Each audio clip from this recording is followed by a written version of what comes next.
All right, good evening, everyone. Welcome back to another episode of the DTM podcast. I'm Devin Dunnigan, and here with me, as usual, is Mr. Stephen Mott. How you doing, brother?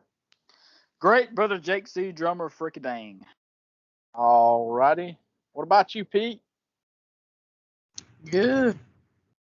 All righty. So we are back with another brand spanking new episode, and this week we're going to be taking a look at the 1994 self-titled album by Mötley Crüe. And this was the audience participation pick for the month of July. So they picked one out of the three albums given, and this was the one that won. I think the other ones were Van Halen 3, which we're going to do in the future, and a Creedence Clearwater Revival compilation. I think it was the Essentials or something like that. I can't remember. But yeah, we're back and we're going to be talking about some Mötley Crüe. And I originally intended to do some Mötley Crüe way before now. I wanted to do New Tattoo at one point, back when we first started, but it never did happen. But yeah, now we're back and we're going to be doing this episode here. And this is definitely an interesting record. And just some backstory going with this record. I mean, at this point, when Vince Neil left the band for this record, Mötley Crüe was one of the biggest bands in the world. And I mean, they had came along with Dr. Feelgood, and then Decade of Decadence was even more successful, and everyone kind of thought that this was going to be the same thing, but Vince Neil, he left the band in 1992 or was fired, depending on who you ask. You know how that goes with musicians and that the drama in a band and stuff like that. But yeah, Vince Neil departed the band and they started seeking potential people to come in his place. And at this point in time, the lead singer here, John Corabi, was in a band called The Scream, and they had put out one album called Let It Scream. And Nikki Sixx had said some kind words about the album. He liked the record. And so John Corabi reached out to Nikki Sixx to basically thank him for the kind words about the record. And that's pretty much how they became involved with one another. And eventually he was invited to come audition to be in the band and made it. And they pretty much started writing the day they got together. And this is actually a point in the band's career where it feels like they are seasoned professionals. They are a band going in and making an album. And to me, the other albums didn't have that. It was just them kind of going in, doing something. They were the bad boys of rock and roll, and they put it out there, and it was a success. This album it was musicians going in, putting their heart and soul into something and making a great album that has very much aged well. And so, Steve, give me your thoughts going into this record right off the bat. My thoughts are I didn't know anything about it before. I still don't. I don't know anything about Mötley Crüe at all. I've heard about them before slightly, and I I don't know what else to say without giving it away because this is the only album I've ever heard by them. And to tell you the truth, I really didn't hear this whole album. So I really couldn't make it through it. It was just kind of that bad. I mean, it had me really, peeing off and throwing stuff at the wall. So I don't know. Back to you, Devin. All righty. So, Pete, what are your opening opinions on this record? Probably interesting, I reckon. Okay. So let's get into the record then with track number 1 on here, Power to the Music. So this starts the album off with a bang. This is very good. very good song. I really like this song. I think this is great, and I mean it just puts out a stance and just says something right off the bat with this record. I mean, don't tell me to turn it down. Power to the music out in the streets. I love it. I think this is a fantastic song.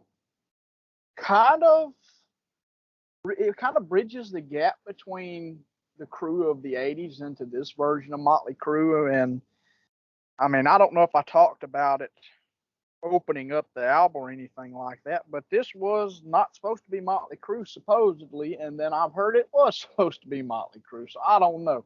John Robbie says they wanted to change the name, and he also said that he was auditioned to be the singer of Motley Crue, and so I don't know. He said the band pressured them to keep the name, and then on the next album they were pressuring them to bring back Vince Neil to the band. So I mean, just shows you how the music business is. But yeah, I mean, getting back on topic here, Power to the Music, fantastic. I was talking about it kind of bridges the gap between old school Crue and the new school Crue. I mean, you've got some harmonica, kind of a bluesy solo section in the song, and John Robbie plays proficient rhythm and lead guitar. So I mean, you've got that on this record. And yeah, I think this is a really, really cool song overall. And the middle drum break when they go back into the final part of the song by Tommy Lee all across this record, a fantastic drummer. I know a lot of people find him kind of overrated and kind of more style over substance. I think he's fantastic. He has a specific style that just really fits what this band is. So yeah, I mean, I love the song. Great opener to the album. Steve, what is your thoughts on Power to the Music? I absolutely could not stand it. But if I was going to say that there was anything worth listening to, like 1% out of 100, this would be it off the album. But the rest is garbage. This is garbage too. But I mean, it's just terrible. The singer is making these weird noises with his voice, and it's just weird, and it just makes me mad. And I hate metal, and I don't know. I mean, I just don't know. I just don't know. Okay, so Pete, take this track. It's probably okay, but not bad as crap, though. Okay, so then that brings us to track number 2 on the album, Uncle Jack. So a huge departure, very, very dark subject matter with this song, and just another really, really good song, though.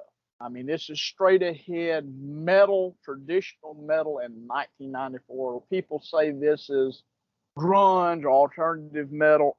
There's elements of some of that on here, but this is a straight ahead hard rock heavy metal album of 1994. And this song is great. I love this song.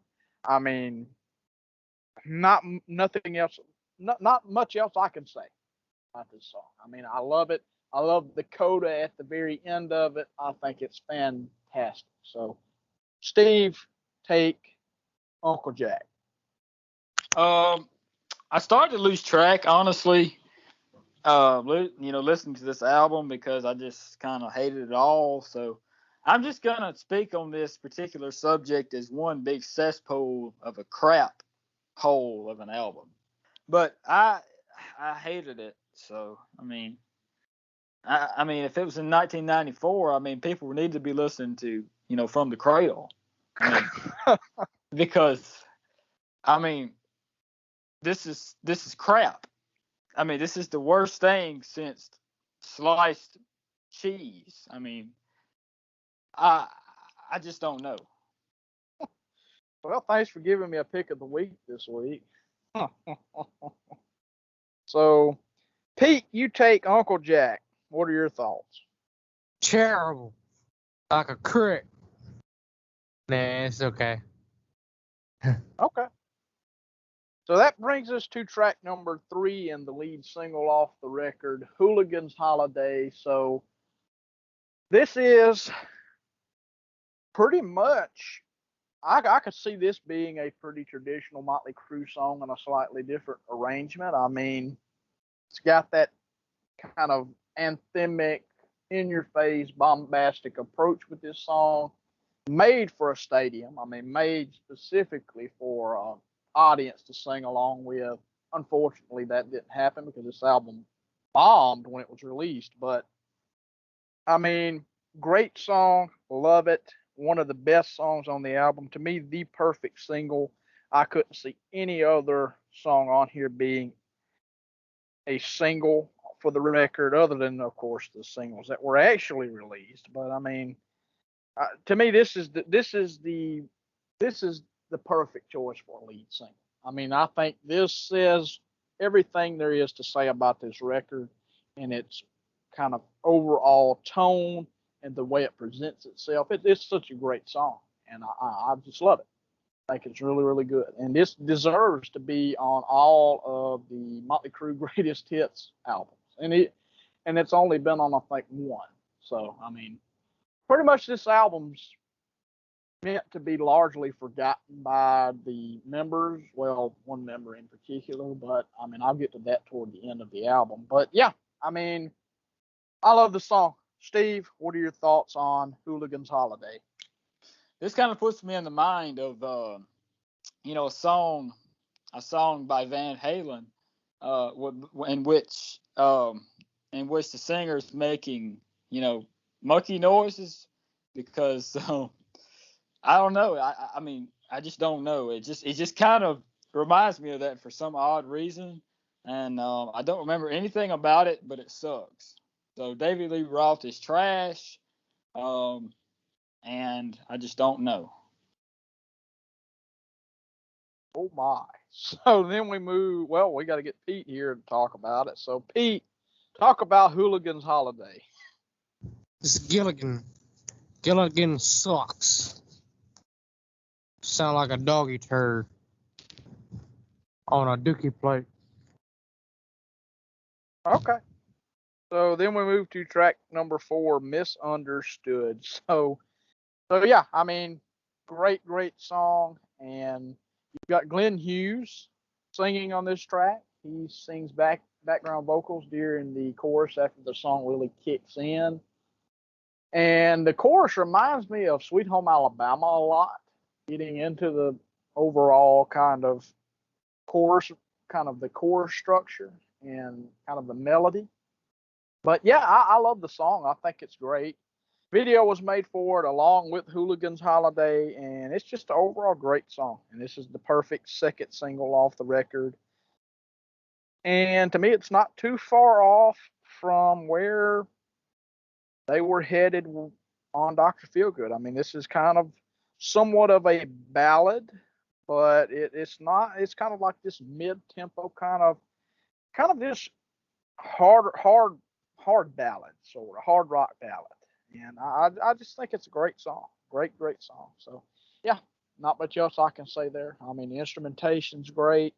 Tommy Lee does great on drums all throughout the song. I mean, he's a great drummer.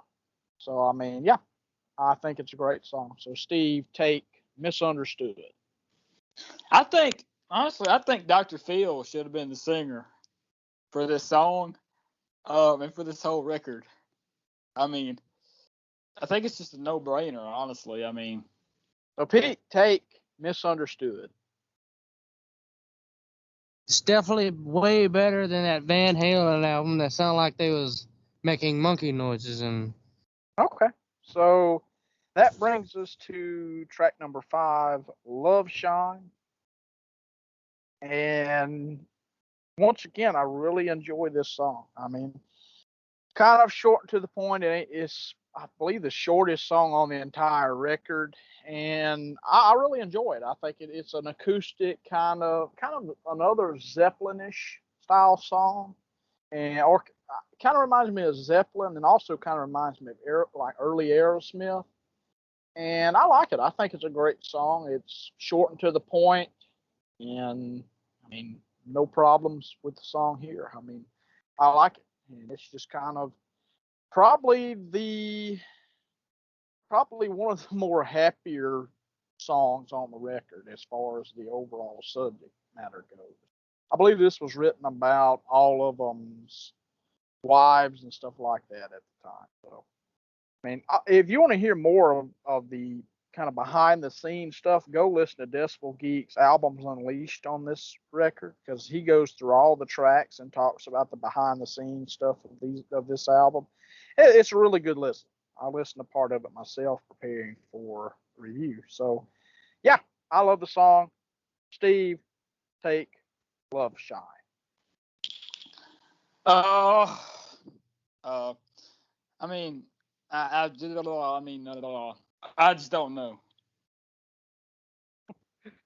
All righty, so Pete, take Love Shine. I don't know. Okay, so then we move to track number 6, Poison Apple. So this is kind of the first dip in the record for me. I like the song, and it's definitely the closest to Dr. Feelgood on this record. This you could have very easily taken John Corabi out through Vince Neil in on this song, and it wouldn't have changed much. I mean, this kind of feels like Kickstart My Heart Part 2. And I like the song. It's just not one of my favorites on here. I mean, it's kind of this psychedelic sort of mid-tempo. We love the Monta Hoople and the whole entire lyrical content's kind of out there. But I mean, I like the song, but I was talking about earlier, I think the album's a little bit too long. You could have probably have taken this track off and maybe put this as a B-side or something, or a bonus track somewhere. I mean, it's a good song. I like it, but it's not the best in the world. It's one of my least favorites on the record. So It'll make a dog's hair fall out like daggum nuclear reaction or something. Okay then. So that brings us to track number 7. And that is Hammered. So this is pretty much written about Vince Neil. I mean, listen to the lyrics and you can totally tell who it's about. And it's a there's animosity there, that's for sure. I mean, there's a lot of venom within this band with Vince Neil's ousted out of the band and all. But I mean, it's a good song. I really enjoy it. I think the riff is pretty cool, and it's just kind of a mid-tempo rocker, very, very heavy, and there's not much else I can say about the song other than I really enjoy it. And yeah, I mean, it's kind of they did this on this album, and they did another one on New Tattoo for Tommy Lee when he was out of the band. But yeah, I mean, I like the song. I think it's really cool. Okay, so then we move to track number 8 on the record, Till Death Do Us Part. As I said, this was the working title for the record. And this is another one I think could have been taken off the record. I like the song. It has this kind of epic nature to it. But I mean, I could do without it. I like the song. I don't get me wrong. I think every song on here is really good. But I mean, I just I would have taken this off. I mean, it's clocks in at 6 minutes and 3 seconds. This isn't the longest song on here at all, but I mean, yeah, this is another kind of fillerish track, but I do enjoy it. I think maybe if they would have saved this and Poison Apples for Generation Swine may have been a better album than what it is. But I mean, whatever the case may be, things happen. Whatever. But yeah, I mean, it's a good song. Kind of has this epic vibe to it. Okay. So then that brings us to track number 9, Welcome to the Numb. So this is another one on the record that I think could have very well fit on Dr. Feelgood. It sounds like classic style Mötley Crüe. I mean, I could very much see Vince Neil singing on this song. And I mean, it's kind of got this real cool groove to it. And I like it. I think it's a great song. And it's got some harmonica on here. And I mean, once again, kind of bridging the gap between the old crew and the new crew. And I like it. I think it's a good song. And I mean, it kind of has this cool groove. It has this punky sort of vibe to it. And it's just a really cool song. And I believe this was Something in a Hole was the working title for this. I was watching the rehearsals for this earlier today. I believe it was 6 Feet in a Hole or something like, or Digging Me a Hole was what it was originally supposed to be called when they were demoing it or rehearsing the song, or writing the song, whatever you want to call it. So yeah, that's just a small little tidbit to add to the song. But I like it. I think it's pretty cool. I think this is another one that Vince Neil could have got on here and just sang, and it wouldn't have been any different. So then that brings us to track number 10, Smoke the Sky. So this is another one that has kind of the traditional Motley vibe, but this is way, way heavier than anything the band's put out at this point. I mean, this is even heavier than some of the stuff on Shout at the Devil. I mean, this is pretty much borderline thrash metal, and a video was made for this. I believe it's on the Greatest Hits DVD or something like that. I've seen the video before, and it's a pretty cool video. I like the song. I mean, it doesn't take a rocket scientist to tell you what the song's about, the subject matter. Just freaking listen to the song, and it'll tell you everything you need to know about the track. But yeah, I mean, I like the song. I love the heaviness to it. The breakdown in the middle where it gets really, really freaking heavy and just kind of this pounding riff in there, and John Corabi screaming and all. I love that. I think that's great. And just overall, a really, really good song. And I haven't even talked about Mick Mars. I mean, Mick Mars is a madman on this album. I mean, he's a fantastic guitar player, and some of the tracks on these Mötley Crüe albums that aren't the best of the world, some of them he saves. He's a really underrated guitar player, and definitely should get some more credit because he doesn't get the credit I think he deserves. So yeah, I mean, Smoke the Sky is really cool. Short and to the point of a song. Then we move to track number 11, Dropping Like Flies. So this is a song where I think there is a lot of grunge influence. This sounds like Alice in Chains to me. I like the song. I think this one is really, really cool. It does kind of, I've talked about it in the past, and I've got kind of a smart remark about it from one of our generous co-hosts here. But this feels like the next to last track on the record. This kind of feels like the kind of prelude to the finale of the record, and I like it. I think it's a good song. It's 6 minutes and 24 seconds long, the second longest song on the record, and yeah, I mean, I like the track. I think it's really cool. You've got this kind of heavier part of the chorus after you have this kind of pre-chorus, and then he gets in where he's saying dropping like flies, and I mean, very, very heavy stuff. And I've said that about this whole entire album. Very, very heavy. And pretty much the subject matter is written about all of the deaths and stuff like that were happening at the times, about the whole AIDS epidemic at the time. And all right, so then we move to track number 12, the final track on the record, and that is Drift Away. So this is the softest thing on the record. This is by far the most mellowed out song on the entire record, and this even sounds more like Dr. Feelgood, I think, than anything else on the record. I probably said everything else sounds like Dr. Feelgood here and there, but I mean, this one really does. This sounds like kind of that obligatory ballad of the time, or this was 94, so I mean, it was kind of out of style, but I mean, at that point, I mean, there were ballads that really drove bands' success rate way up, and it was kind of an album this heavy, closing it off with a straight, very mellow ballad was a pretty interesting choice. But I mean, it's a beautiful song. I think it's a very beautiful song and a good way to close the record. And yeah.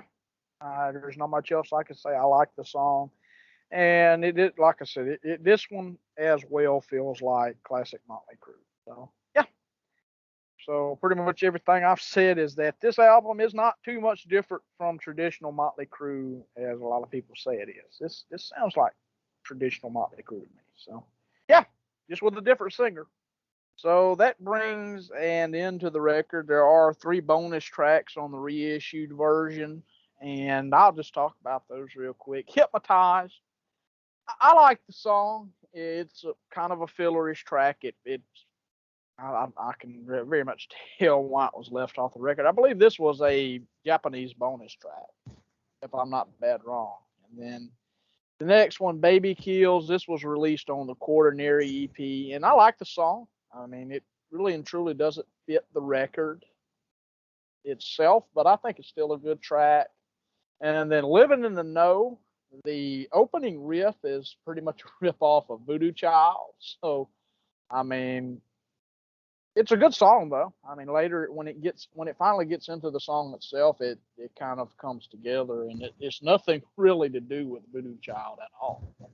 Yeah, I like the track, the tracks, and I think there's a few more. Like there's the Hooligans Holiday Skinny Puppy remix, which is like 12 minutes long, and it's like nothing but the second half of the song's industrial sounds and all of that, and just this industrial beat. And then 1,000 miles or 10,000 miles away, I think is what it's called. And it's another kind of ballady song, and I like it though. I think it's a pretty good song. You could have put that on here, taken another one of these tracks off. And then there's what else? The 4 songs that were on the Quaternary. You've got Friends, Father, Bittersweet, and then you got another one. Oh, Planet Boom. Planet Boom's not very. It's kind of like hip hop sort of thing. Where exactly where Tommy Lee was trying to go, and then I believe Friends was. I can't remember. It was, I believe, the John Corabi song. Father was 86, and then Bittersweet was an instrumental by Mick Mars. So, I mean, yeah, I like the tracks for what it was. I only heard that EP one time back in the day, so I mean, don't remember much else about it other than Baby Kills. I remember, and I remember Planet Boom. So yeah, that's the end of the record. If you're gonna pick up a version of this record, pick up the 2003 reissue, and that's got the 3 bonus tracks. It's pretty much the most complete version that you can find. And yeah, I mean, the cover was printed in red, yellow, and then I think there's a green and kind of orangish version too that's out there. So I mean, a few different variations on the cover. And I mean, this polarized Mötley Crüe fans. Some fans say, "Oh, this isn't Mötley Crüe because it's got a different singer and kind of sounds different." And I keep saying it. I could see this being a traditional Mötley Crüe album. Don't get me wrong. There is a fine line between Dr. Feelgood and this record. I mean, none of those previous albums were. They didn't really have that heavy edge this one does. I think this one has a particular heavier edge than those. But I could see some of these songs, as I was said, being traditional Mötley Crüe songs. So yeah, I mean, I like the record, and I think it's just an amazing record. By far, to me, the best thing they've ever put out. Up next to Shout at the Devil. I think this is the best. Shout at the Devil second, and then Too Fast for Love is 3, and then we're kind of up and down going on. So yeah, I love it. And just I was talking about earlier, I think one of the band members wants to forget about this era. Nikki Sixx seems like he wants to forget about this era of the band. I mean, it's not widely out there when it comes to the general releases of the Mötley Crüe catalog. They did do a short excerpt in the Dirt movie that was released several years ago, but it was nothing more than like a short segment, and they just jumped right over it. And I mean, this album's not widely talked about. I saw something. I was looking at an interview with John Corabi the other day, and pretty much Nikki Sixx had nothing but unkind words to say about this record. And he says that it was unfocused and that this, that, and the other thing. John Corabi didn't know how to write music. I mean, I think that's all a bunch of crap. And I mean, I think it's the best thing. You probably think it's the worst thing in the discography. So, yeah, I mean, polarizing for sure. So, Pete, what are your picks of the week? Movies and music. David Allen Coe and Michael Myers. Okay. So, my pick of the week is going to be this is controversial, but I'm going to pick it anyway. For Lawful Carnal Knowledge, Van Halen, the third with Sammy Hagar at the helm. I know a lot of people hate this version of the band, rightfully so. It's way different, but Kiss Exposed from 1986. So that's my movie pick of the week. So yeah, that's the episode. See you next time, guys. Bye bye.